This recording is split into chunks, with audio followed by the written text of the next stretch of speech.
इतनी सर्दी हुई, बरसात भी हुई, आंधी भी आई, आप जहर पी गए।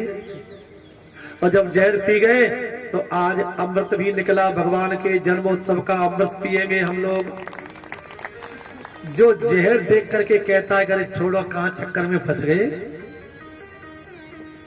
तो आज ये अमृत नहीं मिलता। इसलिए भक्तों के जीवन में पहले जहर आता है। मीरा को भी जहर पीना पड़ा, ध्रुव को जहर पीना पड़ा, प्रहलाद को जहर पीना पड़ा। जो भी भक्ति करता है पहले जहर, और जहर कहीं से भी आ सकता है, तुम्हारे बेटे की तरफ से आ सकता है, बहू की तरफ से आ सकता है, पति की तरफ से आ सकता है, परिवार की तरफ से आ सकता है। और सबसे पहला जहर तो परिवार वाले पिलाते, पी। और उस जहर को तुमने पी करके भक्ति को छोड़ा नहीं, तो भगवान फिर गोद में लेकर के अमृत का पान करवा देते, फिर अमर कर देते, बेटा अब तू मेरे पास में आ जा। तो महाराज आज जहर निकला, सब भगवान शिव जी के पास में गए, शिव जी ने जहर पी लिया। उसके बाद में रतन निकलते जा रहे हैं, लक्ष्मी मैया प्रकट हुई। जब लक्ष्मी प्रकट हुई, अगर जहर से ही डर जाते तो लक्ष्मी आ जाती। ये दुकानदार लोग 12-12 घंटे जहर पीते दुकान पे जाके, सुबह ही पहुंच जाते दिन भर, तभी तो लक्ष्मी मैया आती है। और जो संघर्ष का जहर नहीं पिएगा, जो जीवन में संघर्ष से डर जाएगा, उसको लक्ष्मी की प्राप्ति हो ही नहीं। तो आज क्या प्रकट हो गई? लक्ष्मी जी। अब लक्ष्मी जी प्रकट हुई तो सबकी इच्छा हुई मुझे मिल जाए, लेकिन लक्ष्मी जी ने जयमाला किसके डाली? भगवान नारायण के गले में। अच्छा, उनके गले में क्यों डाली? क्यों नारायण कभी लक्ष्मी की कामना नहीं करते हैं, वो अपने में स्थित रहते हैं। तो जो अपने में स्थित हो जाता है, जो भगवान में स्थित हो जाता है, ये लक्ष्मी उसके घर में डेरा जमा देती है। बोलिए लक्ष्मी नारायण भगवान की जय। अब अमृत निकला, अमृत को लेकर के दैत्य भाग गए। जब दैत्य अमृत को लेकर के भाग गए तो देवता भगवान की शरण में गए। अब देखना, दैत्य अमृत का कलश लेकर भाग गए, हाथ में अमृत है, घड़ा तैयार है, लेकिन पी नहीं पाए। 3 घंटे तक दैत्यों के पास में अमृत का कलश रहा, एक बूंद भी नहीं पी पाए। क्यों नहीं पी पाए? क्यों? आपस में मेल नहीं था, प्रेम नहीं था। जिस घर में प्रेम नहीं होता है, मेल नहीं होता है, उनकी संपत्ति पर मुकदमा चलता रहता है, पूरा जीवन मुकदमा चलता है, वो संपत्ति का कोई लाभ नहीं उठा पाते। नहीं तो करोड़ों की बेच करके बढ़िया कोठी बनाते, बढ़िया कार लेते। हमने बहुत सी संपत्तियां देखी हैं, वो वीरान पड़ी हैं। क्यों पड़ी है?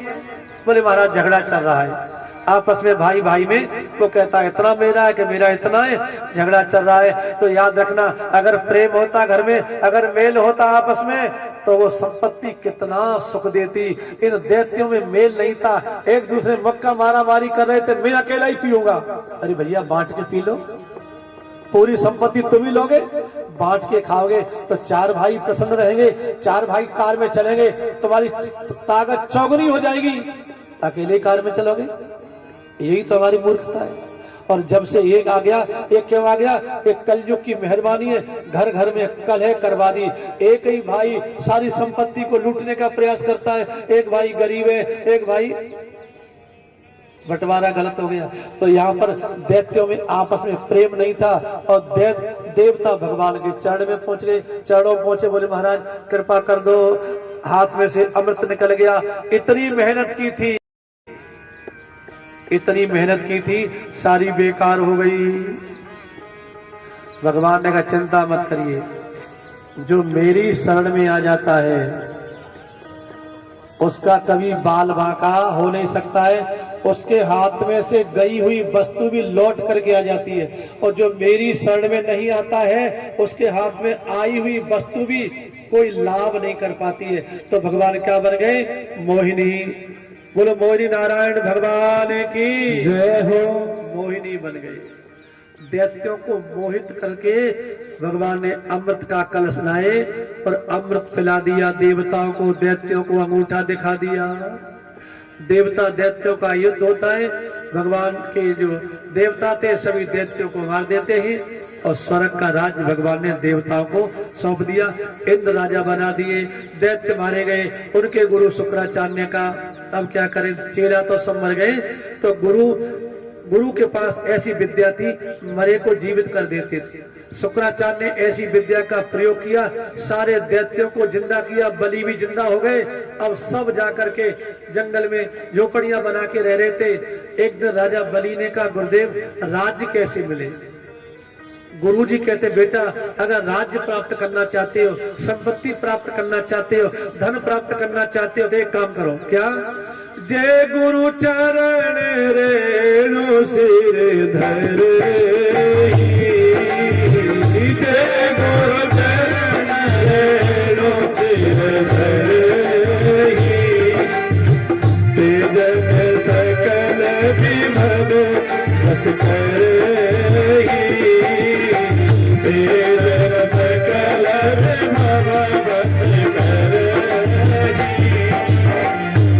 गुरु चरण रेणु सिर धरई, जय गुरु चरण रेणु सिर धरई, तेजन सकल विभव बस करई, तेजन सकल विभव बस करई, जय गुरु चरण रेणु सिर धरई,